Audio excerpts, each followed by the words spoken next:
نحمدہ ونصلی علی رسولہ الکریم۔ میرے معزز مکرم بھائیوں اور بہنوں، کتنی خوش نصیبی ہے کہ آج ہم ایمان کی حالت میں ہیں۔ رمضان المبارک قریب ہے۔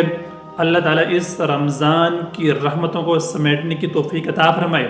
کیف نستقبل رمضان، میں رمضان مبارک کا استقبال کیسے کروں؟ مجھے اس بات کی فکر ہونی چاہیے سلف صالحین کا طریقہ کیا تھا۔ سب سے پہلے اپنی نیتوں کو خالص کر لیجئے تاکہ اس مہینے کی برکات کو دامن میں جمع کرنا چاہتے ہو، اخلاص کے بغیر ممکن نہیں۔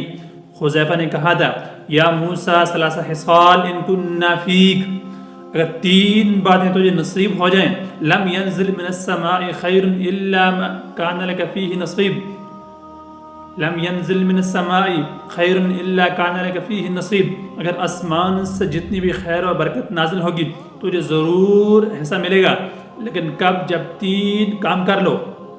پہلا کام، یکون عملک للہ، اللہ کی رضا کے لیے کام کیا کرو۔ روزہ اور تراویح اللہ کے لیے، دکھانے کے لیے نہیں، شہرت اور واہ واہ کے لیے نہیں، اس رب کی رضا کے لیے جس نے جنت انعام رکھا ہے۔ دوسرا کام، وَتُحِبُّ لِلنَّاسِ مَا تُحِبُّنِي نَفْسِكَ، جو اپنے لیے پسند کرتے ہو مسلمان بھائی کے لیے بھی پسند کیا کرو۔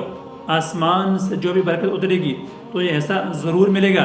وَهَذِهِ الْكِسْرَةُ يَرْفَعُوهَا مَا قَدَوْتَ، تیری جیب میں جو کچھ بھی ہے وہ اللہ کے، تم بھی اللہ کے ہو، اور تیری جیب میں جو کچھ ہے یہ بھی اللہ کا دیا ہوا ہے، جو اللہ نے عطا کیا ہے، اس میں سے لوگوں کو محروم نہ کرنا۔ خوائے کھانے کا ایک ٹکڑا ہی کیوں نہ ہو، خوائے کھانے کا ایک ٹکڑا ہی کیوں نہ ہو، نہ جانے ایک شخص نے صبح سے ایک ٹکڑا بھی نہ کھایا ہو۔ صدقہ کیا کرو، اخلاص کے ساتھ صدقہ کیا کرو۔ جو اپنے لیے پسند کرتے ہو اپنے بھائی کے لیے بھی یہی پسند کیا کرو۔ تم چاہتے ہو تمہیں عزت ملے تو مسلمانوں کو عزت دیا کرو۔ تم چاہتے ہو تمہارا احترام ہو، تم بڑوں کا احترام دیا کرو۔ تم چاہتے ہو مجھ سے کوئی شفقت کرے تو چھوٹوں پہ شفقت کیا کرو۔ تم چاہتی ہو میرے ساتھ خیر و بلائی کے معاملے ہوں تو خیر و بلائی لوگوں کے ساتھ کیا کرو۔ آسمان سے جتنی برکتیں اتریں گی اللہ تجھے اس سے حصہ دار بنائیں گے۔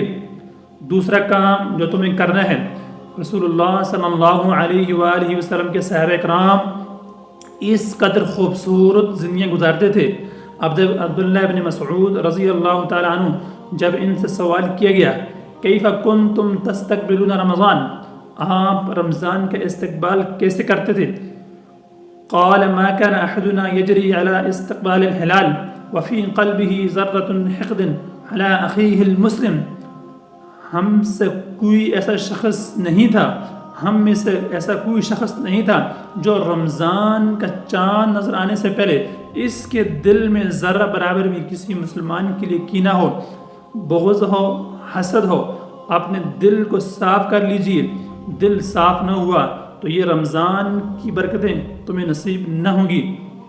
فقال ابن عیاض رحمۃ اللہ علیہ تعالیٰ فرماتے ہیں، لم یدرک من عندنا من ادرک بکثرت الصیام ولا صلاۃ، ہم سے پہلے جو لوگ تھے ان کو اللہ نے برکتیں اس لیے نہیں دی تھیں کہ وہ زیادہ روزے اور تہجد اختیار کرتے تھے، یہ بھی کیا کرتے تھے، لیکن اصل راز یہ تھا، لِسَلَامَةِ صُدُورِهِمْ، ان کے سینے بڑے پکے سے تھے، کوئی حسد نہیں تھا، بغض نہیں تھا، عناد نہیں تھا، عصبیت نہیں تھی، تعصب اور کینہ نہیں تھا، ان کے دلوں میں یہ سب کچھ نہیں تھا۔ اللہ تعالیٰ نے انہیں، رسول اللہ صلی اللہ علیہ وآلہ وسلم نے ایک تیسرا کام بھی یہ سمجھا دیا، تیسری بات بھی بتا دی کہ یہ مہینہ عبادت کا مہینہ ہے۔ ان میں سے ایک ایسی رات ہے جسے لیلۃ القدر کہتے ہیں، اس کی تلاش کیجئے۔ آج کسی کی عمر 83 سال، 4 ماہ کس کی عمر ہوگی؟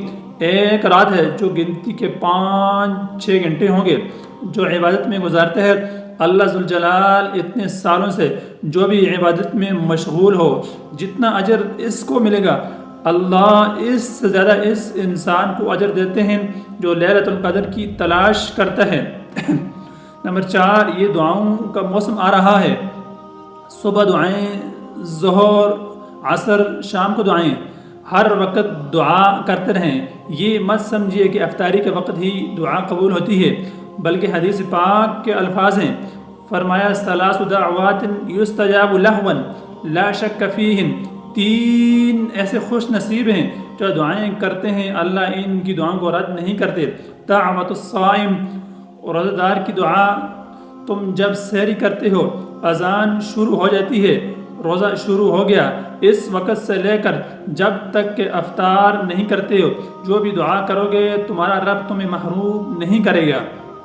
الدعاء الدعاء، اپنے لیے دعا کیجئے، اپنی اولاد کی نیکی کی دعا کیجئے، والدین، بہن بھائیوں، رشتہ داروں کے لیے، اپنے تعلق والوں کے لیے، شہر اور قصبے والوں کے لیے، پوری امت کے لیے کہ اللہ ذوالجلال ان سب کو خوبصورت ایمان دے، نیکی کرنے کی توفیق عطا فرمائے اور جنت الفردوس کا حقدار بنائے۔ 5ویں کام کی بھی تلقین بھی کی، کر کے بھی دکھایا۔ فرمایا صدقہ کرنا، جس کی ابھی آپ بات سن رہے تھے، کثرت سے صدقہ کرنا، اس کی نیت کر لیں۔ سلف مال جمع کرتے اس نیت سے کہ رمضان میں مال خرچ کریں گے۔ اللہ کے رسول صلی اللہ علیہ وسلم کا طریقہ یہ تھا کہ ریح المرسلہ، کہ اتنی سخاوت کرتے جس طرح تیز ہوائیں ہر گھر تک پہنچتی ہیں۔ اللہ ذوالجلال کے پیغمبر کی سخاوت بھی ہر گھر تک پہنچتی تھی۔ کوشش کیجئے رمضان سے پہلے ان گھروں کو تلاش کر لیجئے کہ جن کے پاس سحری افطار کا سامان نہیں ہے، پہنچائیے۔ یہ سب یہاں رہ جائے گا، وہی کام آئے گا جو تم اللہ کی رضا کے لیے خرچ کرو گے۔ یاد رکھنا، کفن کی کوئی جیب نہیں لگاتا۔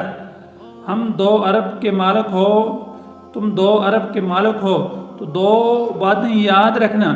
2 ارب تم چھوڑ کے چلے جاؤ گے، ایک بھی ساتھ نہیں لے کے جاؤ گے، لیکن دوسری بات یہ بھی یاد رکھنا کہ کھائیں گے اور لیکن حساب کتاب تم سے لیا جائے گا۔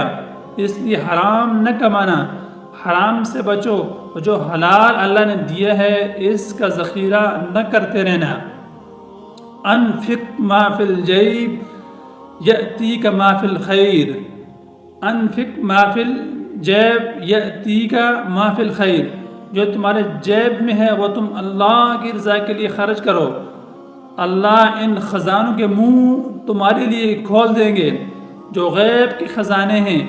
اے آدم کے بیٹے، تم میری رضا کے لیے خرچ کرو، میں تجھ پہ خرچ کروں گا۔ انسان جتنا بھی خرچ کر لے، رب تعالیٰ کا مقابلہ تو نہیں کر سکتا۔ اور آخری بات، زندگی کے جو ایام آنے والے ہیں، اللہ کے رسول صلی اللہ علیہ وآلہ وسلم کے فرمان کی روشنی میں، اللہ کے رسول صلی اللہ علیہ وآلہ وسلم کا فرمان ہے کہ ہر آنے والا دن پہلے سے برا ہوگا۔ اپنے آپ کو مضبوط کیجئے ایمان پر، قرآن پر، عبادت پر، خیر خواہی پر، عدل و انصاف پر، کہ یہ وہ مواصفات ہیں جس کو نصیب ہو جائیں اللہ ذوالجلال اس کو اجر کتنا دیتے ہیں۔ صبر کرنا سیکھیے، برداشت کرنا سیکھیے، مت دیکھیے گرمی ہے، شاید یہ زندگی کا آخری رمضان ہو۔ بچوں کو بھی اس بات کی توجہ دلائیے کہ اس طرح صحابہ کرام بچوں کو روزہ رکھواتے تھے اور فرماتے تھے کُنَّا نَصْنَعُ لَهُمُ اللَّعُبَ، روئی کے کھلونے بنا کے ان کو دیتے تاکہ وہ مصروف ہو جائیں ان کے ساتھ شام تک۔ بچوں کو بھی توجہ دلائیے اس بات کی طرف کہ یہ وہ امانت ہیں، ان کا خیال کرنا سیکھیے۔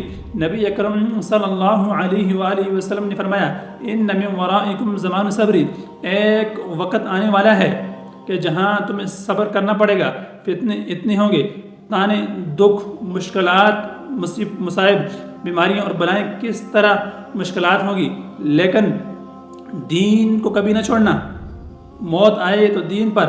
اللہ کے پیارے پیغمبر صلی اللہ علیہ وسلم کیا ملے گا؟